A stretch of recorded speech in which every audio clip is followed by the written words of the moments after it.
أعوذ بالله من الشيطان الرجيم. بسم الله الرحمن الرحيم. ألم تر إلى الملأ من بني إسرائيل من بعد موسى إذ قالوا لنبي لهم ابعث لنا ملكا نقاتل في سبيل الله قال هل عصيتم إن كتب عليكم القتال ألا تقاتلوا قالوا وما لنا ألا نقاتل في سبيل الله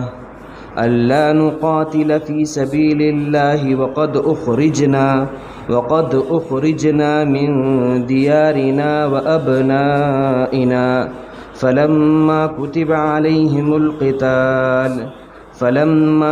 عليهم القتال تولوا إلا قليلا منهم والله عليم بالظالمين. صدق اللہ العظیم. کیا آپ نہیں جانتے بنی اسرائیل کی اس جماعت کے بارے میں جو کہ موسیٰ علیہ السلام کے بعد تھی، جنہوں نے کہا تھا اپنے نبی سے کہ آپ ہمارے لیے کسی بادشاہ کو مقرر فرمائیے جس کے ساتھ مل کر ہم اللہ کی راہ میں لڑائی لڑیں. تو نبی نے جواباً کہا تھا ایسا ہو سکتا ہے کہ اگر تمہارے اوپر لڑائی کو فرض کر دیا جائے تو تم نہ لڑو. تو جواباً وہ کہنے لگے کہ ہمیں کیا ہوا کہ ہم اللہ کی راہ میں قتال نہ کریں جبکہ ہمیں ہمارے گھروں سے نکال دیا گیا اور ہمیں ہمارے بیٹوں سے جدا کر دیا گیا. پھر جب ان کے اوپر لڑائی کو فرض کر دیا گیا تو سب نے منہ موڑ لیا سوائے گنتی کے چند لوگوں کے، اور اللہ تعالیٰ ظالموں کو خوب جاننے والا ہے. سورۃ البقرہ کی آیت نمبر 246 آپ کے سامنے تلاوت ہوئی. دعا فرمائی اللہ تعالیٰ آیت کا صحیح مفہوم عرض کرنے کی توفیق عطا فرمائے، آمین. یہاں سے آخر تک اللہ تعالیٰ ایک واقعے کو نقل کر رہے ہیں. 246 نمبر آیت سے لے کر 252 جس پر جا کر یہ دوسرا پارہ ختم ہو جائے گا. ان 7 آیات میں اللہ تعالیٰ ایک واقعے کو نقل کر رہے ہیں، اور اس واقعے کو نقل کرنے کا مقصد یہی ہے کہ اس سے پہلے جو حکم دیا گیا کہ تمہیں اللہ کی راہ میں اگر جہاد شرعی کی نوبت آتی ہے تو اس کے لیے اپنے آپ کو پیش رکھو، مال کو خرچ کرو اور اپنی جانوں کا نذرانہ پیش کرو. یہ تمہارا عمل، یہ دین، یہ اسلام اور مسلمانوں کی ترقی اور شان و شوکت کے لیے ہے. اگر تم جان دے دو گے تو کوئی بات نہیں، یہ جان دی بھی اللہ ہی کی ہوئی ہے، لہٰذا اس کی راہ میں خرچ ہو جائے گی. تو کسی نے کہا جان دی ہوئی اسی کی تھی، حق تو یہ ہے کہ حق ادا نہ ہوا. جس کی جان ہے جس نے دی ہے اسی کو دے دی. تو اصل تو یہ ہوتا ہم اپنی طرف سے کوئی چیز دیتے تو ہمارے پاس کچھ نہیں ہے، لیکن جان دی ہوئی اسی کی تھی، حق تو یہ ہے کہ حق ادا نہ ہوا.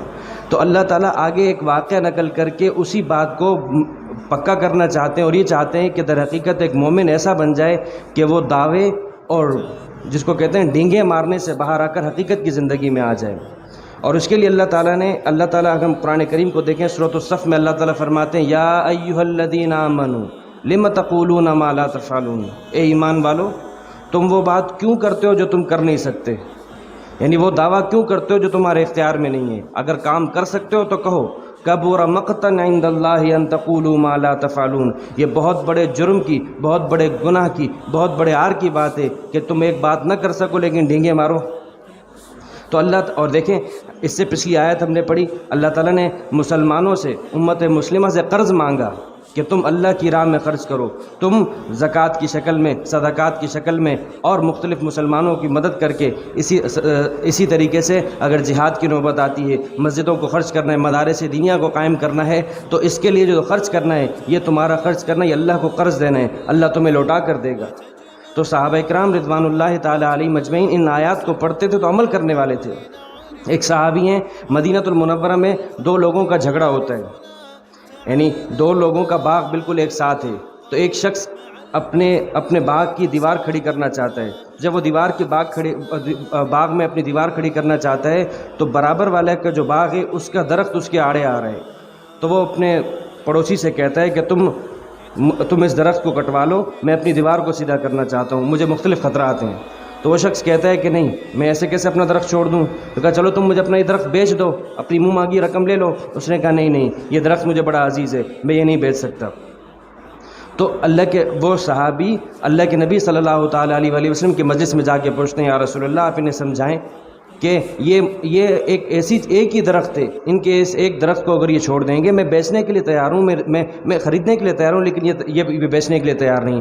آپ صلی اللہ تعالیٰ علیہ وآلہ وسلم نے سفارش کی کہ دیکھو تم اپنا یہ درخت بیچ لو۔ اس نے کہا نہیں۔ تو آپ صلی اللہ تعالیٰ علیہ وآلہ وسلم نے فرمایا، حاضرین مجلس میں سے کہا ہے کوئی جو اس ایک درخت کو خرید لے؟ پہلے تو اسی شخص کو کہا لیکن اس نے انکار کیا۔ آپ نے فرمایا ہے کوئی جو اس درخت کو خرید لے، اللہ تعالیٰ اس کے بدلے میں اسے جنت میں ایک ایسا درخت دیں گے کہ جس کا سایہ اتنا ہے کہ 100 سال تک ایک عربی النسل گھوڑا دوڑے گا تو اس کا سایہ ختم نہیں ہوگا۔ یعنی اس درخت کا اپنا عالم کیا ہے جس کا سایہ اتنا بڑا ہے کہ اتنا چوڑا ہے، اتنا لمبا ہے کہ 100 سال تک عربی النسل گھوڑا دوڑے۔ تو ایک صحابی وہاں بیٹھے ہوئے تھے، ابو الدحداء رضی اللہ تعالیٰ عنہ۔ وہ فرماتے ہیں یا رسول اللہ اگر میں یہ درخت خرید لوں تو کیا مجھے وہ درخت ملے گا جنت میں؟ آپ نے فرمایا ہاں۔ تو صحابی اس شخص کے پاس جاتے ہیں، ابو الدحداء فرماتے ہیں کہ تم مجھے اپنے یہ درخت بیچ دو۔ کہا میں نہیں بیچ سکتا۔ کہا تم منہ مانگی رقم مانگو میں تو دوں گا۔ تو کہتا ہے کیا دے سکتے ہو؟ تو اس نے بات کو ٹالنے کے لیے کہا کہ تم اپنا باغ بیچ دو مجھے۔ ابو الدحداء رضی اللہ تعالیٰ عنہ کا مدینہ المنورہ میں ایک ایسا باغ تھا جس میں 600 کھجور کے درخت تھے، اس میں میٹھے پانی کا کنواں تھا، اس میں ان کا گھر بنا ہوا ہے، اور اس کی جو کھجور تھی وہ مدینہ المنورہ میں نام سے بکتی تھی کہ لوگ یہ کہتے تھے کہ ہمیں ابو الدحداء کے باغ کی کھجور چاہیے۔ تو فرماتے اس نے بات کو ٹالنے کے لیے کہا کہ میں تمہیں یہ درخت اس صورت میں بیچوں گا جب تم مجھے اپنا یہ باغ بیچ دو۔ تو کہا دیکھو تم بات سے پھرو گے تو نہیں؟ ابو الدحداء رضی اللہ تعالیٰ فرماتے ہیں کہا نہیں پھرتا۔ تو اور پھر اللہ کے نبی صلی اللہ تعالیٰ علیہ وسلم کی مجلس میں آتے ہیں، یا رسول اللہ میں نے ایسا کر لیا۔ آپ نے فرمایا کم من عذق رداح و دار فیاح لأبی الدحداء فی الجنہ۔ بار بار آپ نے یہ جملہ دہرایا۔ آپ نے فرمایا ابو الدحداء کے لیے جنت میں اتنے بھاری بھرکم قسم کے خوشوں والے درخت ہیں اور اتنے وسیع و عریض گھر ہیں، بار بار دہراتے جاتے۔ یعنی اگر 600 درخت کے بدلے میں اس نے ایک درخت کو خریدا ہے تو اللہ تعالیٰ نے اس میں اتنے بڑھا دیے کہ اس کی سوچ ہے۔ تو فوراً اللہ کے نبی صلی اللہ علیہ وسلم کی مجلس سے اٹھ کر اپنے اس باغ میں آتے ہیں اور باغ کے باہر سے اپنی بیوی بچوں کو بلاتے ہیں کہ باہر نکل آؤ، میں نے یہ درخت یہ باغ اللہ کے نام پہ بیچ دیا ہے۔ اندر جانا بھی گوارا نہیں کیا۔ کیوں؟ کیونکہ ہو سکتا ہے میں ان 600 باغات والے گھر میں اندر جاؤں گا تو ہو سکتا ہے اس کی چیزیں میرے دل کو متاثر کریں، اندر بھی نہیں گئے۔ تو یہ جذبہ تھا جب اسی موقع پر آپ علیہ السلام نے انہیں یہ آیت پڑھ کے سنائی تھی، من ذا الذی یقرض اللہ قرضا حسنا، ہے کوئی شخص جو اللہ تعالیٰ کو قرض دے، اللہ تعالیٰ کو ادھار دے تو اللہ تعالیٰ اس سے کئی گنا بڑھا کر دیں گے۔ تو چنانچہ انہیں بڑھا کر دیا گیا۔ اور پھر یہی نہیں کہ آپ علیہ السلام نے وہ بات ختم ہوگی، جب ان کا انتقال ہوتا ہے اللہ کے نبی صلی اللہ تعالیٰ علیہ وسلم جب ان کی تدفین سے فارغ ہوتے ہیں اس وقت بھی آپ نے یہ جملے دہرائے۔ ابو الدحداء کے لیے جنت میں اتنے باغات ہیں، اتنے بھاری بھرکم، اتنے بوجھل قسم کے پھلوں والے باغات ہیں کہ بار بار آپ نے دہرایا کہ جس کو انسان سوچ نہیں سکتا۔ کیوں؟ کیونکہ وہ ماننے والے حضرات تھے تو ان کے لیے اس چیز کی کوئی قدر نہیں تھی۔ اور لم تقولون ما لا تفعلون، جو کہتے تھے وہ کر کے دکھاتے تھے۔ اب اللہ تعالیٰ یہ چاہتے ہیں کہ تم ایسے نہ بنو کہ ڈینگے مارو، صرف دعوے کرو۔ دعووں کے ترازو سے حقیقت نہیں تلتی۔ تم حقیقت کو تولنا چاہتے ہو تو دعووں کے ترازو سے مت تولو، کر کے دکھاؤ۔ جو کام اللہ تعالیٰ کو کردار پسند ہے، گفتار پسند نہیں۔ یعنی اگر میں آپ کے سامنے یہاں پہ تقریر کر کے کپڑے جھاڑ کے چلا جاؤں کیا فائدہ؟ مقصد یہ ہے کہ لچھے دار تقریر ہو، یہ اصل مقصد نہیں۔ آپ کے کانوں کو اچھی لگے، یہ میرے لیے ایسے بن جائے کہ میں اپنے لیے شہرت کا کوئی باعث بنا دوں، نہیں۔ اصل عمل ہے، جتنی لچھے دار تقریر کرنی ہے کرو، اصل عمل ہے۔ پوچھ عمل کی ہوگی، جب کرنے والے کی پوچھ عمل کی ہے تو سننے والے کی عمل پوچھ کی ہوئی ہے، سننے والا بھی ہے، سننے والے سے بھی یہ مطالبہ ہوگا۔ لن تزولا قدم عبد، بنی آدم کے قدم قیامت کے دن اپنی جگہ سے ہل نہیں سکتے جب تک اس سے 4 چیزوں کے بارے میں سوال نہ ہو۔ عن عمرہ فیما افنا، اب اس کی عمر کے بارے میں کہ اس نے اپنی عمر کو کہاں خرچ کیا۔ وعن شبابہ فیما ابلا، اپنی جوانی کو کہاں بوڑھا کیا۔ وعن مالہ من این اکتسبہ والی انفقہ والی متى انفقہ، اور فرمایا کہ مال کے بارے میں خرچ ہوگا کہ اس نے کہاں سے کمایا اور کہاں خرچ کیا۔ اور چوتھا سوال علم کے بارے میں سوال ہوگا، جو جانتے تھے اس پر کتنا عمل کیا۔ تو بولنے والا بول رہا ہے، وہ جانتے وہ کتنا عمل کر رہے ہیں، سننے والا سن رہا ہے، تو دونوں کے پاس علم آ گیا. اب عمل کتنا کر رہے ہیں، اصل سوال علم کا ہے. تو اللہ تعالیٰ اب اس آیت میں آگے اللہ تعالیٰ ایک طویل واقعے کو نقل کر رہے ہیں. اس طویل واقعے کو مقصد بیان کرنے کا مقصد یہی ہے کہ بنی اسرائیل کے ایک واقعے کو نقل کیا جا رہا ہے کہ انہوں نے اپنے نبی کے سامنے ایک ڈینگ ماری تھی، ایک شعبدہ بازی کے طور پر کہا تھا، لیکن جب وقت آیا تو پیچھے منہ موڑ لیا. تو اللہ تعالیٰ نے اس واقعے کو نقل کیا ہے. 7 آیات ہیں، ان میں سے پہلی آیت میں اللہ تعالیٰ نے اس پورے واقعے کا ایک خلاصہ اور اجمالی انداز میں نقل کیا ہے. پھر اس کے بعد اگلی آیات میں اس کی تفصیل کی ہے، پھر آخر میں اس سے ایک فائدہ نقل کیا ہے. تو ہم پہلی آیت دیکھتے ہیں. وہ واقعہ یہ ہے کہ بنی اسرائیل حضرت یعقوب علیہ السلام کا لقب تھا اسرائیل. ان کے بیٹے تھے 12 جن میں یوسف علیہ السلام بھی ہیں. انہی سے جو نسل چلتی ہے وہ بنی اسرائیل کہلاتی ہے. تو یعقوب علیہ السلام کے بیٹے یوسف علیہ السلام، یعقوب علیہ السلام اصل میں فلسطین میں رہتے تھے، لیکن اللہ تعالیٰ کا کرنا ایسا ہوا کہ بھائیوں کی عداوت کے نتیجے میں یوسف علیہ السلام کو کنویں میں ڈال دیا گیا. اللہ تعالیٰ نے پہنچتے پہنچاتے انہیں مصر کا بادشاہ بنا دیا. اب جب مصر کے بادشاہ بنتے ہیں تو یوسف علیہ السلام اپنے بھائیوں کو، اپنے گھر والوں کو، سب کو بلا کر مصر بلوا لیتے ہیں. اب اس طریقے سے سارے فلسطین سے مصر آ جاتے ہیں. ایک عرصے تک وہاں رہے، لیکن ایک عرصے کے بعد مصر کے اوپر مختلف دوسری قومیں، عمالقہ کی قوم جو ہے وہ قابض، مختلف قومیں آ کر جو ہے وہ قابض ہوں گی، جس سے یہ فرعون تھا. تو ہوا یہ کہ بنی اسرائیل کو میں اللہ تعالیٰ نے موسیٰ علیہ السلام کو بھیجا اور یہ کہا کہ آپ نے بنی اسرائیل کو فرعون کے چنگل سے آزاد کر کے لے کے جانا ہے اپنے آبائی علاقہ جو آپ کا فلسطین کا کنعان کا علاقہ ہے. تو موسیٰ علیہ السلام انہیں لے کر نکلے. تو جب وہاں نکلتے ہیں تو راستے میں اللہ تعالیٰ نے یہ بات بیان فرمائی موسیٰ علیہ السلام کو کہ موسیٰ علیہ السلام، اے موسیٰ تو اپنی قوم سے کہو کہ یہ جا کر وہاں جب جائیں گے تو وہاں ایک قوم رہتی ہے، قوم عمالقہ، اس سے جا کر قتال کرو، ان علاقوں کو خالی کروا کے پھر تم وہاں پر رہو. تو یہ ایک ایسی قوم تھی، بنی اسرائیل کی قوم. کہتی ہے اذهب انت وربك فقاتلا انا هاهنا قاعدون. کہتی ہے کہ موسیٰ علیہ السلام کو، اے موسیٰ تم اور تمہارا رب جاؤ، جا کے ان سے لڑائی کرو، ہم یہاں بیٹھے ہیں، جب وہ علاقہ خالی ہو جائے تب ہمیں بلا دینا. اتنی ناہنجار قسم کی قوم تھی. تو بہرحال اللہ تعالیٰ نے ان کی اس بے ادبی کے نتیجے میں جس علاقے میں وہ تھے اس علاقے کو ان کے لیے جیل خانہ بنا دیا. 40 سال تک اس میں بھٹکتے رہے. روز صبح نکلتے کہ ہم اپنے علاقے کو جا رہے ہیں، لیکن شام ہوتی تو اسی جگہ کھڑے ہوتے جہاں سے شروعات ہوئی تھی. کیوں؟ کیونکہ اللہ تعالیٰ نے جو چیز لازم کی تھی اس چیز سے انہوں نے اپنے آپ کو منہ موڑ لیا. بالآخر ایک عرصے کے بعد موسیٰ علیہ السلام کا انتقال ہو جاتا ہے اسی علاقے میں. پھر ایک دوسرے نبی آتے ہیں جو کہ قتال کرتے ہیں اور انہیں ان کا وہ آبائی علاقہ دلوا کے دیتے ہیں. لیکن ان آبائی علاقوں کے آزاد ہو جانے کے بعد بھی قریب کے لوگ پھر بھی بنی اسرائیل کی قوم کو ان کی شامت اعمال کے نتیجے میں خوب تنگ کیا کرتے تھے اور خوب ان کی اینٹ سے اینٹ بجائی تھی. ان کے بچوں کو یتیم کیا تھا اور ان کے بچوں کو کئی ان کے بیٹوں کو ان کی نسل میں ایسے تھے جنہیں غلام بنا دیا تھا، ان کے علاقوں پر قبضہ کر لیا. کیوں؟ کیونکہ اصل کیا تھی، جس چیز کے لیے جو چیز لی گئی تھی وہ جب اس پہ عمل نہیں کیا جائے گا تو اللہ کی طرف سے شامت اعمال آتی ہے. ایسے حکمران مسلط ہوتے ہیں، ایسے حالات ہوتے ہیں کہ کچھ کرنا بھی چاہو تو کچھ نہیں کر سکتے. بہرحال اس موقع پر ان لوگوں نے اس بات کا فیصلہ کیا کہ اب ہمارے کوئی ایسے، ہم اپنے نبی جو کہ اس زمانے میں ان کو کوئی نبی تھے ان سے کہا کہ آپ ہمارے لیے کسی لشکر کے مجاہد کو، کسی سپہ سالار کو، کسی بادشاہ کو مقرر کریں، ہم اس کی ماتحت لڑائی لڑنا چاہتے ہیں. انہوں نے کہا دیکھو تم اگر ایسا کہہ رہے ہو تو ایسا نہ ہو کہ تم اپنی باتوں سے پھر جاؤ. تو انہوں نے کہا چلو ٹھیک ہے. قرآن کریم نے آگے اس کو تفصیل سے ذکر کیا ہے کہ اللہ تعالیٰ نے ان کے لیے طالوت ایک بادشاہ تھا، ایک بادشاہ کا نام مقرر کیا کہ بھئی یہ تم اس کے ماتحت تم لڑو گے. لیکن ہوا کیا، جب اس کے ماتحت انہوں نے لڑائی کی، پہلے تو اس طالوت کے چناؤ پر اعتراض کیا کہ یہ اس کو کیوں چن لیا. اس کو واقعہ اللہ تعالیٰ نے قرآن کریم میں تفصیل سے ذکر کیا ہے. بالآخر ہوتا یہ کہ جب لڑائی کی نوبت آتی ہے تو سارے کے سارے پیچھے ہٹ جاتے ہیں اور سوائے 313 لوگوں کے باقی سب کے سب پیچھے ہٹ گئے. تو اللہ تعالیٰ اس واقعے سے یہ بتانا چاہتے ہیں کہ کہیں ایسا نہ ہو کہ تم نے ڈینگ تو مار دی، تم نے دعویٰ تو کر دیا، لیکن ہو بنی اسرائیل کی طرح، بنی اسرائیل کی اس جماعت کی طرح کتنا بڑا دعویٰ کرنے کے بعد پیچھے ہٹ گئے. تو اللہ تعالیٰ فرماتے ہیں الم تر الی الملأ من بنی اسرائیل، کیا نہیں جانتے آپ بنی اسرائیل کی اس جماعت کے بارے میں، من بعد موسیٰ، جو موسیٰ علیہ السلام کی قوم کے بعد تھی. موسیٰ علیہ السلام کے 350 سال کے بعد یہ قوم آئی تھی. اذ قالوا لنبی لہم، جب انہوں نے اپنے نبی سے کہا تھا. یہ نبی کون تھے اللہ تعالیٰ نے بیان نہیں کیا. اگر اللہ تعالیٰ نے بیان نہیں کیا معلوم ہوتا ہے اس کے بیان کرنے میں ہمارا کوئی فائدہ بھی نہیں تھا.